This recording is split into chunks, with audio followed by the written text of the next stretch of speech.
എല്ലാവർക്കും നമസ്കാരം. ജിഡിയുടെ ഡിജിറ്റൽ ക്ലാസ്സിലേക്ക് എല്ലാവർക്കും സ്വാഗതം.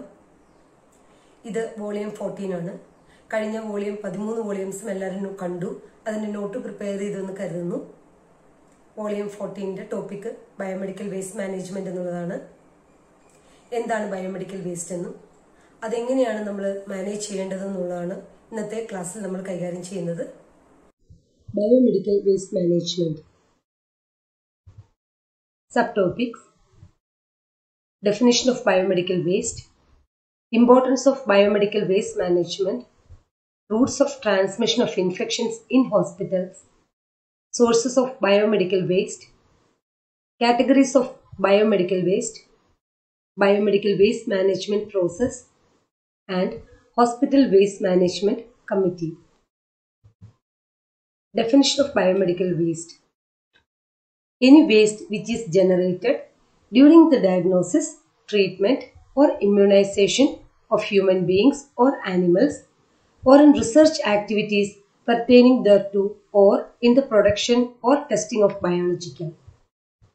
രോഗനിർണയം, ചികിത്സ, മനുഷ്യരുടെയോ മൃഗങ്ങളുടെയോ ഇമ്മ്യൂണൈസേഷന്റെ ഭാഗമായിട്ടുണ്ടാകുന്നതോ അല്ലെങ്കിൽ ഗവേഷണ പ്രവർത്തനങ്ങളുടെയോ അതിന്റെ പരീക്ഷണത്തിന്റെയോ ഭാഗമായിട്ടുണ്ടാകുന്ന മാലിന്യങ്ങളെയാണ് ബയോമെഡിക്കൽ വേസ്റ്റ് എന്ന് പറയുന്നത്. Risk involved in poor waste management in hospital. Poor medical waste management causes environmental pollution, unpleasant smell, growth and multiplication of insects, rodents and worms, and may lead to transmission of diseases like typhoid, cholera and hepatitis through injuries from sharps contaminated with blood. ശരിയല്ലാത്ത ഹോസ്പിറ്റലിലെ മാലിന്യ സംസ്കരണം അന്തരീക്ഷ മലിനീകരണം ഉണ്ടാക്കുന്നു. അത് സുഖകരമല്ലാത്ത മണമുണ്ടാക്കുകയും പ്രാണികൾ, എലികൾ, പുഴുക്കൾ മുതലായവയുടെ വളർച്ചയ്ക്കും അത് പെറ്റുപെരുകുന്നതിനും കാരണമാകുന്നു. രക്തം പുരണ്ട മൂർച്ചയുള്ള വസ്തുക്കൾ വഴി ഹെപ്പറ്റൈറ്റിസ് പോലത്തെ രോഗങ്ങൾ പകരുന്നു. മാലിന്യം വഴി കോളറ, ടൈഫോയിഡ് മുതലായ രോഗവും പടരുന്നു. Importance of biomedical waste management. First one, injuries from sharps leading to infection to all categories of hospital personnel and waste handler. മൂർച്ചയുള്ള വസ്തുക്കൾ വഴി ആശുപത്രിയിലെ ജോലിക്കാർക്കും മാലിന്യം കൈകാര്യം ചെയ്യുന്നവർക്കും അണുബാധയും മുറിവുകളും ഉണ്ടാകുന്നു. Second point, nosocomial infections in patients from poor infection control practices and poor waste management. മാലിന്യ സംസ്കരണവും അണുബാധ തടയുന്നതിനുള്ള മാർഗങ്ങളും മോശമാകുന്നത് വഴി രോഗിക്ക് ആശുപത്രിയിൽ നിന്ന് പുതിയ അണുബാധ ഉണ്ടാകുന്നു. Third point, risk of infection outside hospital four waste handlers and scavengers and A time general public living in the vicinity of hospitals. മാലിന്യം കൈകാര്യം ചെയ്യുന്നവർക്കും വൃത്തിയാക്കുന്നവർക്കും ഹോസ്പിറ്റലിന്റെ സമീപത്ത് താമസിക്കുന്നവർക്കും അണുബാധയ്ക്കുള്ള സാധ്യത ഉണ്ടാകുന്നു. Fourth point, risk associated with hazardous chemicals, drugs to persons handling waste at all levels. മാലിന്യം കൈകാര്യം ചെയ്യുന്നവർക്ക് അപകടകരമായ രാസവസ്തുക്കളിൽ നിന്നോ മരുന്നുകളിൽ നിന്നോ പ്രശ്നങ്ങൾ ഉണ്ടാക്കുന്നു.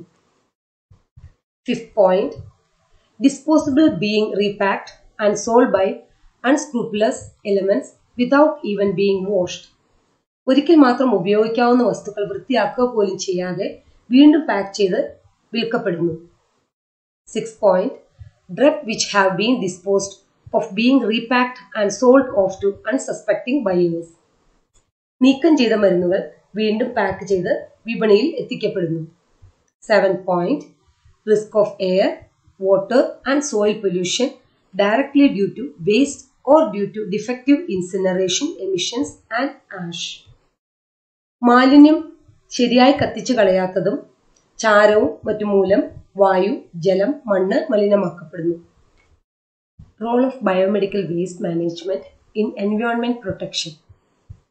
Since an important issue of environmental protection process is the biomedical waste management, this study focuses on responsible planning of collecting, transporting, processing, and disposing hazardous and non-hazardous biomedical waste with a special concern on effective management of biomedical waste. പരിസ്ഥിതിയുടെ സുരക്ഷയുമായി ബന്ധപ്പെട്ട പ്രവർത്തനത്തിൽ biomedical waste മാനേജ്മെന്റിന് വളരെ പ്രസക്തിയുണ്ട്. അതിനാൽ അതിന്റെ ഗതാഗതം, നടപടിക്രമങ്ങൾ, അപകടകരമായതും അല്ലാത്തതുമായ ബയോമെഡിക്കൽ വേസ്റ്റ് നീക്കം ചെയ്യൽ തുടങ്ങിയ കാര്യങ്ങളിൽ ശരിയായ ആസൂത്രണത്തിന് വളരെ പ്രാധാന്യമുണ്ട്. Routes of transmission of infections in hospitals. Nosocomial infections that develop as a result of a stay in hospital or are produced by microorganisms and viruses acquired during hospitalization may have several different transmission routes. Contact, droplet, air, water, food, disease vector carrying and transmitting an infectious pathogen, blood. Nosocomial infections ഉണ്ടാകുന്നത് ഹോസ്പിറ്റലിൽ ചികിത്സയ്ക്ക് വേണ്ടി admit ആകുമ്പോൾ ആണ്. പലതരം വഴികളിലൂടെയാണ് രോഗിക്ക് infection ഉണ്ടാകുന്നത്. സമ്പർക്കം വഴി, ചുമയ്ക്കുമ്പോഴും തുമ്മുമ്പോഴുമുള്ള തുള്ളികൾ വഴി, വായുവിലൂടെ, വെള്ളം, ആഹാരം, എലിയെപ്പോലെയുള്ള ജീവികൾ രോഗാണുക്കളെ വഹിക്കുന്നത് വഴി, കൂടാതെ രക്തത്തിലൂടെയും. Sources of biomedical waste. എന്തൊക്കെയാണ് ബയോമെഡിക്കൽ വേസ്റ്റിന്റെ സോഴ്സസ് എന്ന് നോക്കാം. Clinics, hospitals, nursing homes, blood banks, animal houses, house, if dressing etcetera in home. ഈ കാണിച്ചിരിക്കുന്നതാണ് ബയോമെഡിക്കൽ വേസ്റ്റിന്റെ ഉറവിടങ്ങൾ. Areas of biomedical waste generation in hospital. Human anatomical waste like tissues, organs and body parts. മനുഷ്യ ശരീര ഘടന മാലിന്യങ്ങൾ ആയ കലകൾ, അവയവങ്ങൾ, ശരീരത്തിന്റെ ഭാഗങ്ങൾ. Second point is animal waste generated during research from veterinary hospitals. മൃഗാശുപത്രിയിൽ നിന്നുള്ളതും ഗവേഷണത്തിന് ഫലമായിട്ടുള്ളതുമായ മൃഗങ്ങളുടെ ശരീര മാലിന്യങ്ങൾ. Third point is microbiology and biotechnology waste. Fourth point is waste sharps like hypodermic needles, syringes, scalpels and broken glasses. മൂർച്ചയുള്ള മാലിന്യങ്ങളായ hypodermic നീഡിലുകളും അതുപോലെ സിറിഞ്ചുകളും സ്കാൽപ്പലുകളും പൊട്ടിയ ഗ്ലാസസും. Fifth point is discarded medicines and cytotoxic drugs.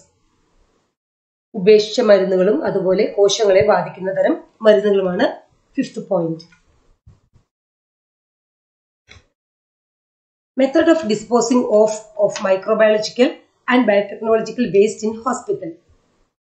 Microbiological and biotechnological waste includes waste from lab cultures, stocks or specimens of microorganisms, live or attenuated vaccines, waste from production of biologicals, etc. The methods of disposal of this type of waste are local autoclaving, microwaving or incineration. Microbiological and biotechnological waste എന്നാൽ ലബോറട്ടറിയിൽ നിന്നുള്ള waste ആണ്. അതിൽ സൂക്ഷ്മാണുക്കളുടെ specimen, ജീവനുള്ളതും നിരുപദ്രവകരമാക്കി മാറ്റിയ വാക്സിനുകൾ, ജീവശാസ്ത്രപരമായ വസ്തുക്കൾ ഉൽപ്പാദിപ്പിക്കുമ്പോൾ ഉണ്ടാകുന്ന waste എന്നിവയാണ്. ഇവയെല്ലാം നിർമ്മാർജ്ജനം ചെയ്യുന്നത് ഓട്ടോക്ലേവിംഗ്, മൈക്രോവേവിംഗ് അല്ലെങ്കിൽ ഇൻസിനറേഷൻ വഴിയാണ്. Categories of biomedical waste. വേസ്റ്റിന്റെ നിർമ്മാർജ്ജനത്തിനായി തരംതിരിക്കുക എന്നുള്ളത് വളരെ പ്രാധാന്യം അർഹിക്കുന്നു. നമുക്ക് നോക്കാം എങ്ങനെയാണ് തരംതിരിച്ചിരിക്കുന്നത്. ഫസ്റ്റ് കോളംസ് ഓപ്ഷൻ ആണ്. Second column is given for ഏതൊക്കെ വേസ്റ്റ് കാറ്റഗറിയാണ്. മൂന്നാമത്തെ കോളത്തിൽ അതെങ്ങനെ ട്രീറ്റ്മെന്റ് അല്ലെങ്കിൽ അതിന്റെ ഡിസ്പോസൽ എങ്ങനെയാണെന്നുള്ളതാണ് കാണിച്ചിരിക്കുന്നത്. Category number 1, human anatomical waste. It is incinerated or deep burial, അതായത് ഇൻസിനറേഷൻ കത്തിച്ചു കളയുകയോ അല്ലെങ്കിൽ ആഴത്തിലുള്ള കുഴിയിൽ മൂടുകയാണ് ചെയ്യുന്നത്. Category number 2, animal waste, incineration and deep burial. Category number 3, microbiology and biotechnology waste, local autoclaving, microwaving or incineration. Category number 4, waste sharps, disinfection by chemical treatment or autoclaving or microwaving and mutilation or shredding. Category number 5, discarded medicines and cytotoxic drugs. They are incinerated or destructed and drugs disposal in secured landfills. Category number 6, solid waste, incineration, autoclaving or microwaving. Category number 7, solid waste, disinfection by chemical treatment, autoclaving or microwaving, and mutilation and shredding. Category number 8, liquid waste, disinfection by chemical treatment and discharge into drains. Category number 9, incineration ash. It is disposed in the municipal landfill. Category number 8, chemical waste, chemical treatment and discharge into drains for liquids and secured land for solids. Next topic is the most important topic. It is biomedical waste management process. There are 6 steps. First one is waste collection, second one is segregation, third one is transportation and storage, fourth one is treatment and disposal, fifth one is transport to final disposal site, and the last one is final disposal. The first one is waste collection. This involves use of different types of containers from various sources of biomedical waste like operation theatre, laboratory, wards, kitchen, corridors, etc. The containers and bins should be placed in such a way that 100% collection is achieved. Operation theatre, laboratory, ward, kitchen, corridor തുടങ്ങിയ സ്ഥലങ്ങളിൽ നിന്നുള്ള മാലിന്യങ്ങൾ വിവിധ പാത്രങ്ങളിൽ ഉറവിടത്തിൽ നിന്ന് തന്നെ 100% ഫലപ്രദമായി ശേഖരിക്കലാണ് വേസ്റ്റ് കളക്ഷൻ കൊണ്ട് ഉദ്ദേശിക്കുന്നത്. Second one is segregation, അതായത് വേർതിരിക്കൽ. Segregation refers to the basic separation of different categories of waste generated at source and thereby reducing the risk as well as cost of handling and disposal. Segregation is the most crucial step in biomedical waste management. The waste is collected in 4 different colored bins: yellow, red, white and blue. വേർതിരിക്കൽ അല്ലെങ്കിൽ തരം തിരിക്കൽ എന്നാൽ വിവിധ വിഭാഗത്തിൽപ്പെട്ട മാലിന്യങ്ങളെ ഉറവിടത്തിൽ വെച്ച് തന്നെ തരം തിരിച്ച് ശേഖരിക്കുന്നതാണ്. ഇതുവഴി മാലിന്യം കൈകാര്യം ചെയ്യുന്നതിലും നിർമ്മാർജ്ജനം ചെയ്യുന്നതിലുമുള്ള ചിലവും അപകട സാധ്യതയും കുറയുന്നു. The yellow box is meant for human, animal anatomical waste, soiled waste, expired medicine, chemical waste, body fluid and clinical waste. The red bin is for contaminated waste which can be recycled, plastic bags, bottles, pipes, containers and catheters. The white bin is meant for scalpels, blades, needles, syringes with fixed needle, sharp metals, needle tip cutter, etc. And the blue bin is for broken glassware, cytotoxic waste, metallic body implant, contaminated glasses including medicine vials. അതായത് yellow coloured ബിന്നിൽ മനുഷ്യരുടെയും മൃഗങ്ങളുടെയും അവയവ മാലിന്യങ്ങളും അതുപോലെ soiled ആയിട്ടുള്ള വേസ്റ്റും expiry ആയ മരുന്നുകളും കെമിക്കൽ വേസ്റ്റും ശരീരത്തിൽ നിന്നുള്ള ദ്രാവകങ്ങൾ അതിലെ ക്ലിനിക്കൽ വേസ്റ്റുകളെല്ലാം ശേഖരിക്കുന്നു. റെഡ് കളർഡ് ബിന്നിൽ റീസൈക്കിൾ ചെയ്യാവുന്ന കണ്ടാമിനേറ്റഡ് വേസ്റ്റ്, അത് പ്ലാസ്റ്റിക് ബാഗ്സ്, ബോട്ടിലുകൾ, പൈപ്പ്, കണ്ടെയ്നറുകൾ, കത്തീറ്ററുകളെല്ലാം ശേഖരിക്കുന്നു. വൈറ്റ് കളർഡ് ബിന്നിൽ ഷാർപ്പായിട്ടുള്ള എല്ലാ അതായത് സ്കാൽപ്പൽസ്, ബ്ലേഡ്സ്, നീഡിൽസ് എല്ലാം ശേഖരിക്കുന്നു. അതുപോലെ ബ്ലൂ ബിന്നിൽ ബ്രോക്കൺ ആയിട്ടുള്ള ഗ്ലാസ് വെയറുകൾ, സൈറ്റോടോക്സിക് ആയിട്ടുള്ള വേസ്റ്റുകൾ, ബോഡി ഇംപ്ലാന്റുകൾ, മെറ്റാലിക് ആയിട്ടുള്ളത്, അതുപോലെ കണ്ടാമിനേറ്റഡ് ആയിട്ടുള്ള ഗ്ലാസസും എല്ലാം ശേഖരിക്കുന്നു. Third point is transportation and storage. There should be separate corridor and lift in hospital to carry and transport waste. Biomedical waste should be transported in trolleys or in covered wheelbarrow. General waste are deposited at municipal dumps. Waste for autoclaving and incineration are dumped at separate site for external transport. Should have separate colored plastic bag for this waste. The duration of storage should not exceed for 8 to 10 hours in big hospitals and 24 hours in nursing homes. Biomedical waste കൊണ്ടുപോകുന്നതിനായി വേറെ കോറിഡോറും ലിഫ്റ്റും ഉപയോഗിക്കേണ്ടതാണ്. അതുപോലെ biomedical waste തീർച്ചയായും ട്രോളിയിലോ ഉന്തുവണ്ടിയിലോ ആയിരിക്കണം കൊണ്ടുപോകേണ്ടത്. ഓട്ടോക്ലേവിങ്ങിനും ഇൻസിനറേഷനും ഉള്ളതായ waste ശരിയായി label ചെയ്തിട്ടുണ്ടാകണം. അത് ഗതാഗതത്തിനായി നിശ്ചിത സ്ഥലങ്ങളിൽ നിക്ഷേപിക്കേണ്ടതാണ്. ശരിയായ കളർ കോഡിംഗ് പാലിച്ചിട്ടുണ്ടെന്നുള്ളത് ഉറപ്പാക്കേണ്ടതുമാണ്. വലിയ ആശുപത്രികളിൽ ഇങ്ങനെയുള്ള വേസ്റ്റ് 8 to 10 മണിക്കൂറും നഴ്സിംഗ് ഹോമുകളിൽ 24 മണിക്കൂറിലും കൂടുതൽ ഇത് സൂക്ഷിക്കരുത്. Fourth point is treatment and disposal. General waste are dumped at municipal dumping site. Sanitation officer should be responsible for proper coordination between municipality and hospitals. പൊതുവായ മാലിന്യങ്ങൾ നഗരസഭയുടെ മാലിന്യങ്ങളുടെ കൂടെ ഡംപ് ചെയ്യാവുന്നതാണ്. സാനിറ്റേഷൻ ഓഫീസറാണ് ആ പ്രവർത്തനങ്ങൾ ഏകോപിപ്പിക്കുന്നത്. Fifth point is disposal technologies. The first one is incineration. Second one is chemical disinfection. Third one is wet and dry thermal treatment. Fourth point is land disposal. Fifth one is inertization. ഇനി നമുക്ക് ഓരോ ടെക്നോളജീസും വിശദമായി നോക്കാം. First one is incineration. High temperature oxidation process reduces the volume and weight of waste. This process is selected to treat waste that cannot be recycled, reused and disposed in land. ഉയർന്ന ഊഷ്മാവിൽ ദഹിപ്പിച്ചു കളയുന്നത് വഴിയാണ് മാലിന്യത്തിന്റെ അളവ് വളരെയധികം കുറയ്ക്കുന്നത്. റീസൈക്കിളും റീയൂസും അതുപോലെ ഭൂമിയിലേക്ക് കളയുവാനും നിവൃത്തിയില്ലാത്ത വസ്തുക്കൾക്കാണ് ഈ മാർഗം ഉപയോഗിക്കുന്നത്. Second method is chemical disinfection. Commonly used for treatment of liquid infectious waste, example blood, urine, stool and hospital sewage. Chemicals are added to waste to kill the harmful pathogens.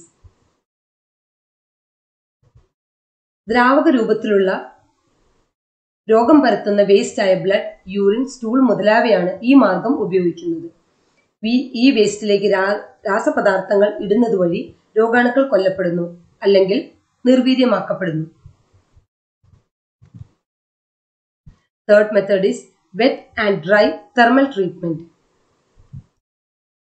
There are 3 different methods in this one. First one is wet or steam disinfection. Infectious waste is exposed to high temperature and high pressure steam. Anatomical waste, chemical and pharmaceutical waste are treated by this method. Infectious waste ഓട്ടോക്ലേവിലേതുപോലെ ഉയർന്ന താപത്തിലും ഉയർന്ന പ്രഷറിലും ഉള്ള steam വഴി അണുവിമുക്തമാക്കുന്നു. Second one is screw feed technology. Waste is shredded and heated, which reduces the volume and weight of waste, suitable for infectious weight and sharps. മാലിന്യത്തെ ചെറിയ കഷ്ണങ്ങളാക്കി ചൂടാക്കുന്നത് വഴി മാലിന്യത്തിന്റെ അളവ് കുറയുന്നു. രോഗം പരത്തുന്ന മാലിന്യവും മൂർച്ചയുള്ള വസ്തുക്കൾക്കുമാണ് ഈ മാർഗം ഉപയോഗിക്കുന്നത്. Third one is microwave irradiation. In this, water contained in the water is rapidly heated by microwave and infectious compounds are destroyed. ഈ മെത്തേഡിൽ വേസ്റ്റിലുള്ള ദ്രാവകം ചൂടാകുന്നത് വഴി രോഗാണുക്കൾ നശിപ്പിക്കപ്പെടുന്നു.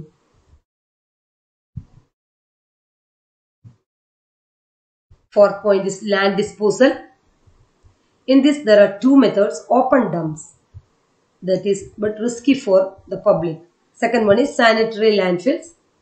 It is designed and constructed to prevent contamination of soil surface, groundwater and direct contact with public.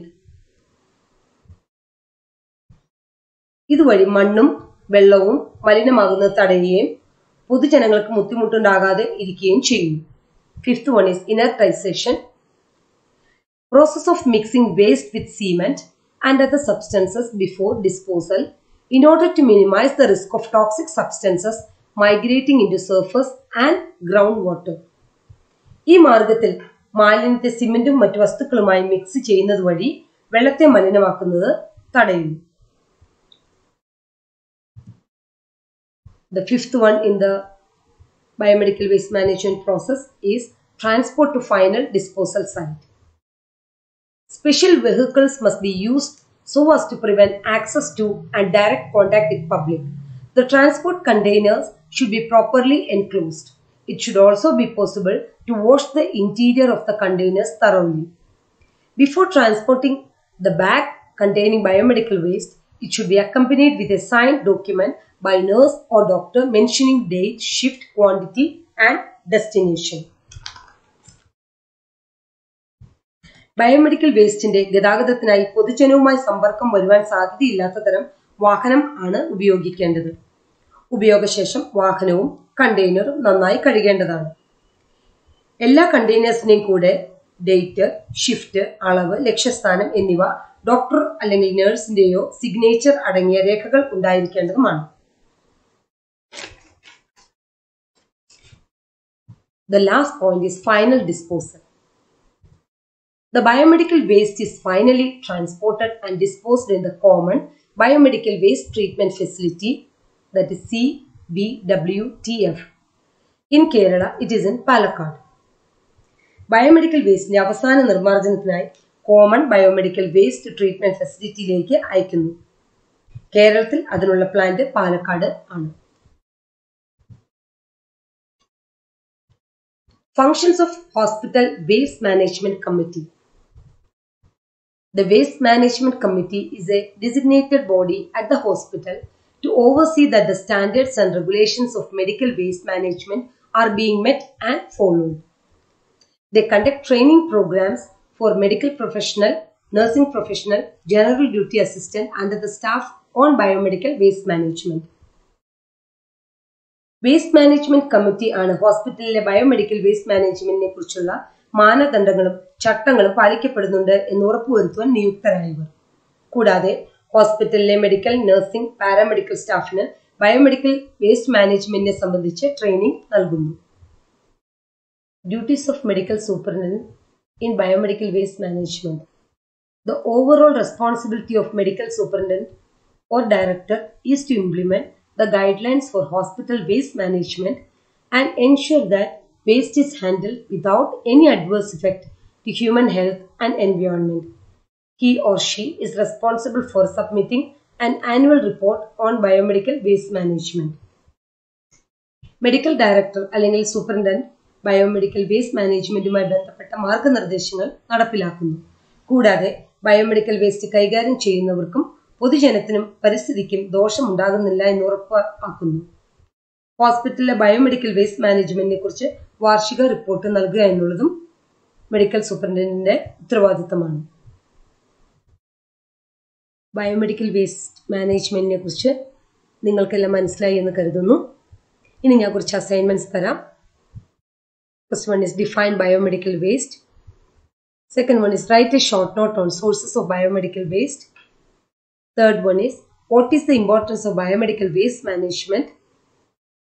Fourth one is write a short note on biomedical waste management process. ഇത് നിങ്ങളുടെ ബുക്കിലേക്ക് എഴുതി നിങ്ങളുടെ ടീച്ചറെ കാണിച്ചു കൊടുക്കണം. അപ്പോൾ എല്ലാവർക്കും ബൈ. നന്നായി പഠിക്കുക. പരീക്ഷയ്ക്ക് ഇനി അധികം ദിവസങ്ങളില്ലല്ലോ, അപ്പം നന്നായി പഠിക്കുക. എല്ലാവർക്കും ബെസ്റ്റ് വിഷസ്.